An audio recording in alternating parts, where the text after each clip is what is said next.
Is this thing on? Welcome back to Big Mouth and fancy seeing you here in June. I'm very welcome, my friends, and especially my enemies. Come in, sit down, no touching.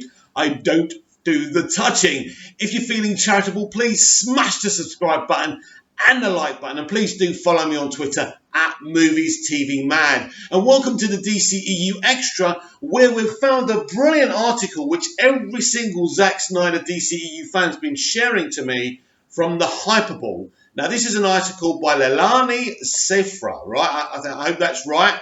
Zack Snyder's Justice League is a win for art and artists. I've just been going through this.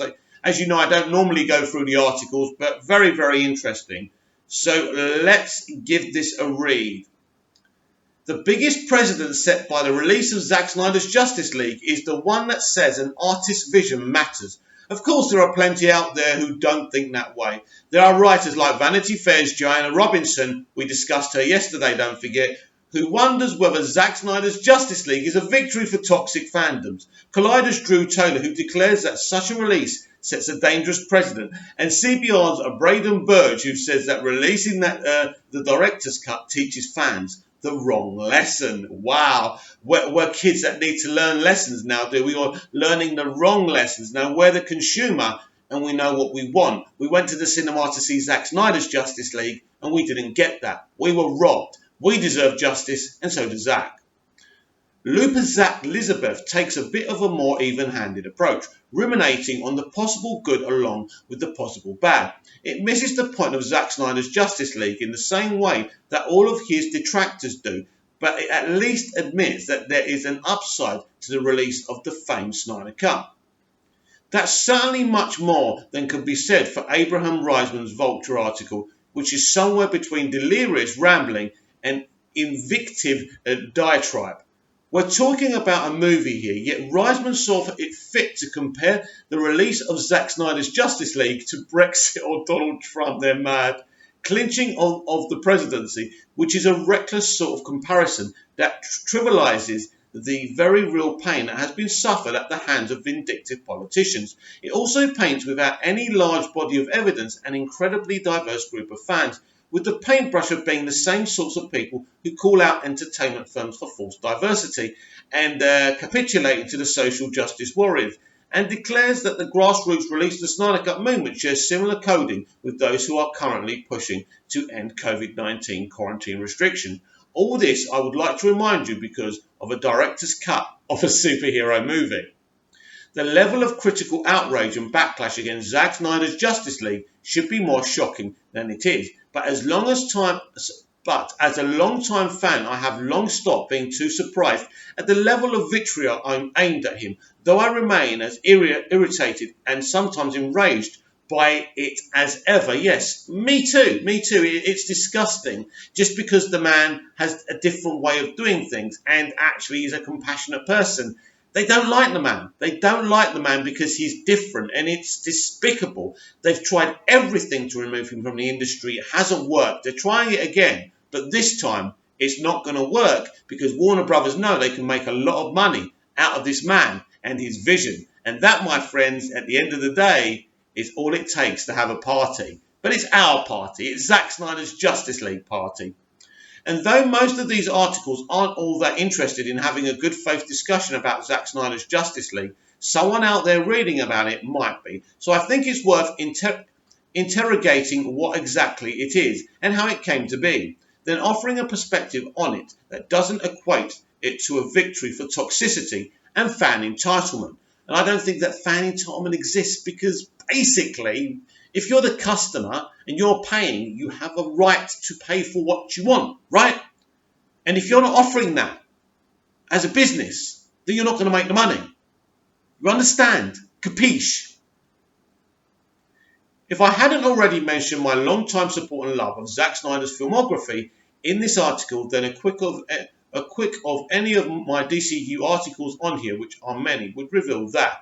I own that bias and I lay it bare for you, all in a way that I often wish his detractors would own up to in their articles about what this director's cut of Justice League does or doesn't mean. But just But just as other writers' biases have given them a perspective on the worst behaviours of the fans involved in the movement to release Zack Snyder's Justice League, so too does my particular bias offer me a window into the fandom, the movement, and the film that Zack Snyder's detractors either willfully ignore or perhaps at best remain unaware of. For the For the uninitiated, let's start at the beginning. Once upon a time, Zack Snyder was given the reins and a relative creative freedom to shape the burgeoning of the DCEU for Warner Brothers. However, top-level executives were disappointed on the returns of his films and increasingly began to push for a lighter tone to Zack Snyder's films. One similar to the levity of the MCU, the push and pull became more pronounced as Snyder worked on Justice League. The tragedy struck. Zack Snyder's daughter Autumn Snyder died by suicide, and though Snyder's plans were to retreat into his work as a kind of refuge, the situation at Warner Brothers had become so untenable, with Warner Brothers pushing harder and harder for lighter, different, more confectionery ideas, that Snyder instead chose to leave the project to focus on his family. Now that's the truth. Then rather than pushing the release date back to accommodate this incredibly tragic event, executives Kevin Sugihara and Toby Emmerich were instead hoping to preserve their bonuses before Warner Brothers merged with AT&T, and used it instead to undermine his creative control. They had Joss Whedon, who, according to reports, had already been brought on to punch up the script, take over finishing the movie. This is very factual. Whedon's own artistic sensibilities, along with a severe time crunch and pressure from Warner Bros., added a sort of juvenile levity to the script and simplified the storytelling to something that had few dramatic stakes and very little dramatic weight. The theatrical cut of Justice League, which reportedly included 80 pages of content written by Joss Whedon, and which Zack Snyder himself has said had only about the fourth of the footage that he filmed, disregarded the thematic elements that Zack Snyder had been building over the course of the first two movies, and paid little attention to the character arcs he'd set in place. In short, the Justice League film that Zack Snyder had been building to, the one he had planned for years and shot as a follow-up to his first two films, and that fans had been waiting for since the release of Batman v Superman, was not the film that fans saw in theatres. That's the point. And as a customer, we went to pay for a specific thing and we didn't get it. We were defrauded. We were ripped off. And this is why we fought, partly, right? And we had every justification to do so. As someone who is rather entrenched in the DCU fandom and who has interacted with many a Zack Snyder fan, my perspective is that the movement to release the Snyder Cut, RTSC for short, which is made up of many different individuals with varying levels of love for Zack Snyder, was centered around two major beliefs. Warner Brothers had badly mistreated Zack Snyder in the wake of his personal tragedy and used it to undermine his creative control exactly of the film, and he deserved to release the original version of the film that he had been cruelly taken from him and the fans who supported him. The theatrical version, after all, wasn't Zack Snyder's movie at all. How could it be when the man himself was ousted in the midst of a personal tragedy, by some Frankenstein's monster constructed by committee and by imposter? Any reasonable person would admit that those are noble beliefs. Only the willfully oblivious or painfully hateful would think that Zack Snyder was well treated in the wake of his daughter's death, and the desire to support an artist's individual and original vision is surely a laudable goal. Art is art, and even if one does not agree with it or like it, and wanting to support art and artists over the seething, simmering greed of a major corporation is a movement worth championing. Why even have the detractors decried from what should be celebrated as a win for art and artists? I see two major reasons. The first being that most of the detractors of Zack Snyder's Justice League misunderstand or perhaps misrepresent exactly what the Snyder Cut truly is. The second being the toxicity within the fandom. In recent years, as fan movements have gained increasing power through social media and the barrier between fans and creators has weakened, a wave of entitlement has cropped up in fan communities. I don't agree with this, by the way, but he or she is speaking a good game. I think it's a she anyway. This entitlement and toxicity, the detractors say, is what is being rewarded by releasing Zack Snyder's Justice League. Yet while the movement for Zack Snyder's Justice League is often mentioned in the same breath as the most entitled, problematic of fan movements, the kind of that petition a redo of season 8 of Game of Thrones or The Last Jedi, or a campaign against Kelly Marie Tran's casting, or Kylo Ren's ending, it shares little in common with them other than a few similar tactics. After all, the goal and motivation of the movement is different than its tactics, and there is a wide gulf of difference between demanding that artists change their creative visions to meet the desires of its fan base and a fan base petitioning a corporate entity to release a piece of art it had originally promised. The fan movements have most frequently been compared to the RTC are fans in conflict with the creators. There is a right way to have done things. These fan movements say, and what the directors or writers or showrunners in charge did wasn't it. It is a fundamental disagreement between what fans wanted and what the writers and directors did. But that isn't what Zack Snyder's Justice League is about at all. Instead, the fans are on the side of the director against the corporate entity. They don't want the art to be changed to fit their wishes and wants. Instead, they are campaigning against the changes that were made to the art against artists' wishes and the vision in the first place. Which means that the RTSC movement is less like fellow fan movements rallying against a creative decision made by writers and directors, and more like fan campaigns that partnered with the creative team to support and shared vision. After all, it wasn't a fan entitlement that brought any number of beloved TV shows back from cancellation. Brooklyn 999. Sorry, say that again. After all, it wasn't fan entitlement that brought any member of beloved TV shows back from cancellation. Brooklyn 999. One Day at a Time, or Lucifer, or resurrected long dead series Veronica Mars, Young Justice, Firefly for another hurrah. It was fan support, one that was sustained, committed, vocal, and partnered with the creative team. This is true. I was very much involved with the Save Lucifer campaign. I think I did a few videos on this channel about it, and it was a great victory, and it was, freedom of creativity and saving something that's so amazing, which is exactly what getting Zack Snyder's Justice League is all about. The second reason detractors and skeptics are loath to celebrate the release of Zack Snyder's Justice League is because of the toxicity within the fandom. As someone who is part of the DCEU Twitter and has interacted with and seen the types of posts Snyder Cut fans have made on a variety of social medias, I will be the first to say that these writers, as much as I disagree with their general ear and often weirdly personal hatred of Zack Snyder, aren't wrong about there being toxicity in the DCEU fandom within the group of fans who love and support Zack Snyder. Human beings are about balance. Sometimes people get angry. That's not really toxicity though, is it? Anyway, I've seen it. I've argued with RTSC supporters I felt went too far. I've seen them attack fellow fans for not having the correct beliefs. I've blocked toxic members of the movement. So have I, a couple. Again, people are different, far-ranging. And don't forget, these are a lot of people who are not on social media, haven't learned any social manners, have just come on to support Zack Snyder, right? And they don't have any social skills. They don't know how to interact. We've got to remember all of this as well. So yeah, there is a toxicity in the movement. I won't minimise it or say that it isn't a problem. Even one person who harasses a DC director or attacks another fan for not supporting Zack Snyder, enough is one person too many. Toxicity as any measure is a problem, and one that the DCEU fandom has and will continue to have to root out. Right, listen. No one has ever accused me of not supporting Zack enough. I haven't been to any Comic-Cons. I haven't held banners up. I fought for this in my way, but no one's ever attacked me as far as I know. So a lot of this is delusional. I'm not saying there's no toxicity. Of course there is this toxicity everywhere in life, but they're using it. And I mean, I just don't see the point of even mentioning it. But anyway, they do. They think it's a big deal, but it's not, because at the end of the day, the toxicity or some of the aggression labelled a creative, right, on Twitter is because they waved the red rag to us. You can't come out and say something, and because you're a blue tick, that you're going to walk between the raindrops and not get a reaction to that.